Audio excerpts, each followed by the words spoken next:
തൃശൂർ പൂരം വെടിക്കെട്ടില്ലാതെ നടത്താൻ തീരുമാനം. കുടമാറ്റവും ഇലഞ്ഞിത്തറ മേളവും ഉൾപ്പെടെയുള്ള ചടങ്ങുകൾ നടക്കും. ഉന്നതതല യോഗത്തിലാണ് തീരുമാനമുണ്ടായിരിക്കുന്നത്. വിവരങ്ങളുമായി അനീഷ് ആന്റണി ചേരുന്നു.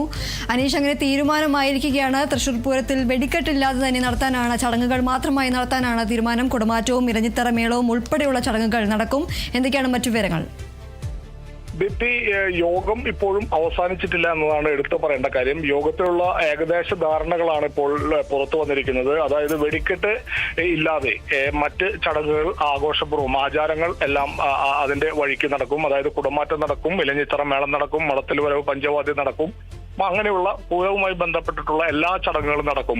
കുടമാറ്റത്തിൽ ആനകളുടെ എണ്ണം കുറയ്ക്കുമോ, കുടകളുടെ എണ്ണം കുറയ്ക്കുമോ, ചെറിയ രീതിയിൽ നടത്തുമോ എന്നുള്ള കാര്യത്തിൽ ഇപ്പോഴും കൃത്യമായൊരു വ്യക്തത വന്നിട്ടില്ല. അത് യോഗശേഷം ഇരു ദേവസ്വങ്ങളുടെയും പ്രതിനിധികൾ മാധ്യമങ്ങൾക്ക് മുന്നിൽ വെളിപ്പെടുത്തും എന്നുള്ളൊരു പ്രതീക്ഷയിലാണ് നമ്മളൊക്കെ ഉള്ളത്. എന്തായാലും വെടിക്കെട്ട് ഇല്ല എന്നുള്ളൊരു കാര്യത്തിൽ ഇപ്പോൾ ഏകദേശം തീരുമാനമായിട്ടുണ്ട്. അതായത് സാമ്പിൾ ഇല്ല. അതുമായി ബന്ധപ്പെട്ട് പൂരത്തിന്റെ പുലർച്ചെ വെടിക്കെട്ടും ഉപചാരം ചൊല്ലി പിരിഞ്ഞതിന് ശേഷമുള്ള പകൽ വെടിക്കെട്ട് ഉൾപ്പെടെയുള്ള കാര്യങ്ങൾ പൂർണ്ണമായും ഒഴിവാക്കാനുള്ള ഒരു തീരുമാനവുമായിട്ടാണ് ഇപ്പോൾ ഈ യോഗം മുന്നോട്ട് പോകുന്നതെന്നുള്ള വിവരമാണ് നമുക്ക് ലഭിക്കുന്നത്. എന്തായാലും മന്ത്രിമാർ ഉൾപ്പെടെ, കേന്ദ്രമന്ത്രി സുരേഷ് ഗോപി ഉൾപ്പെടെ, മേയർ ഉൾപ്പെടെ, MLA മാർ ഉൾപ്പെടെ, വിവിധ പോലീസ്, റവന്യൂ ഉദ്യോഗസ്ഥർ ഉൾപ്പെടെ, ഇരു ദേവസ്വം ഭാരവാഹികളും ഉൾപ്പെടെയുള്ള സംയുക്ത ഒരു യോഗമാണ് ഇപ്പോഴും തൃശൂർ കളക്ടറേറ്റിൽ തുടർന്നുകൊണ്ടിരിക്കുന്നത്. ദീപ്തി.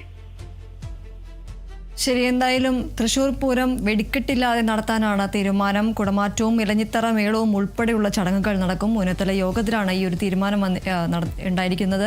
ഏതായാലും ഉന്നതതല യോഗം പുരോഗമിച്ചുകൊണ്ടിരിക്കുകയാണ്. മറ്റ് വിവരങ്ങളെല്ലാം ലഭിക്കേണ്ടതുണ്ട്. ഏതായാലും ഇപ്പോൾ തൃശൂർ പൂരത്തിൽ വെടിക്കെട്ടില്ലാതെ പൂരം നടത്താനാണ് ഇപ്പോൾ വരുന്ന വിവരമനുസരിച്ച് ലഭിക്കുന്ന സൂചന. കുടമാറ്റവും ഇലഞ്ഞിത്തറ മേളവും ഉൾപ്പെടെയുള്ള ചടങ്ങുകൾ നടക്കും. അനീഷ് ആന്റണിയാണ് വിവരങ്ങൾ നൽകിയത്.